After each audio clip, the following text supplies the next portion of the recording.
question just came to me. What do you think it is about tragedy or a natural disaster or something that makes people more willing to hear? Is it because maybe they are faced with their own mortality, or is it what is that? Do you know? I feel like part of it is we're faced with our own weakness. We realize a lot of the time we almost fool ourselves into thinking, oh, I know God is there, but I'm doing okay. And if I just pull myself up from my bootstraps, I can get through this and I can do this and I've got control. It's this sense that we have some sort of control. But tragedies and occurrences like this remind us that we really don't have the control that we think.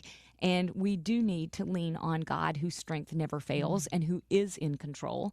And so I think that's part of it. That defenses and that idea that we have control is taken away. The reason I was thinking about that this morning, I was just settling down in Scripture, and God took me to Psalm 34:18, where he said, "The Lord is close to the brokenhearted and saves those crushed in spirit." And I was just kind of going through that with the Lord, and he kind of impressed upon my heart that when we go through something hard, we automatically think God is far away. We automatically default to, well, where was God? Right. God. He doesn't love me. He doesn't love me. He doesn't care. He's asleep at the wheel. He's turned his head. All of those things. But Scripture tells us that the Lord is close to the brokenhearted. Yeah. And he saves those that are crushed in spirit. And so as I was just settling into that Scripture this morning, those thoughts were kind of running through my head.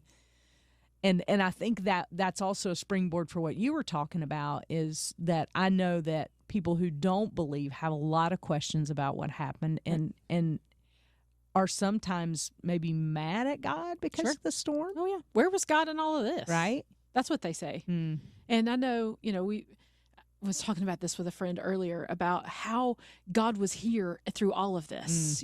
That God is sovereign, and absolutely God could have stopped the storm. He could have put his hand on it and said, peace be still. Oh, yeah, absolutely. As he has done in so many other storms. He could have weakened the storm so it didn't impact us quite as difficult.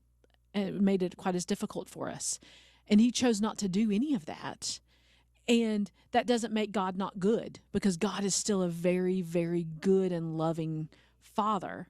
And so why? And if you are not a Jesus believer, and even if you are a Jesus believer, there's so many ways to say, I don't understand this. I don't understand why God would do this. And I think that's a sticking point for most believers, because when they hear you say something like, God could have stopped it, but he didn't, that automatically turns them to, a God like that cannot be loving. But I think the thing that we have to remember is it's not our job to understand everything.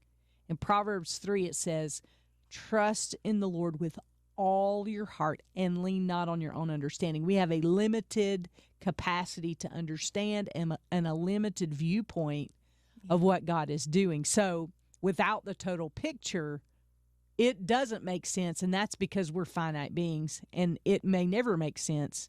I mean, God doesn't have to reveal those things to us, but I think, at least from the things that I've heard, people get a little offended and maybe rubbed the wrong way when you say, yes, God is powerful and good, and he could have stopped it, but he didn't. So a God like that is not a God I want. Right. Yeah. And I can totally get that. Right. And at the same time, what is God's ultimate goal?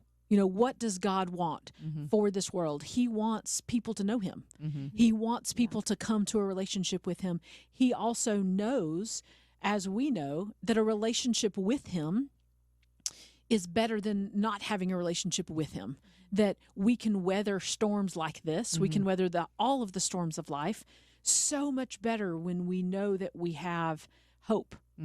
It's the hopeless that have a much, much more difficult time navigating. So it's not just a relationship with him for eternity. It's also a relationship with him for today. And so God's ultimate goal is to have a relationship with his people. And he will come to us at any means using any means necessary to grab our attention, because ultimately what he wants more than anything is to have a relationship with his people. And this is how he can draw people to himself. Not that I'm saying God caused the storm for that purpose. He may have. It's his sovereignty to do that if he wants. But at the end of the day, what he is trying to do through the recovery efforts, through Jesus, people being the ones who are the first to respond in all of this, and what we as community people are going to do beyond this moment is that he is drawing people to himself for that lasting hope that they can't get from the world. Well,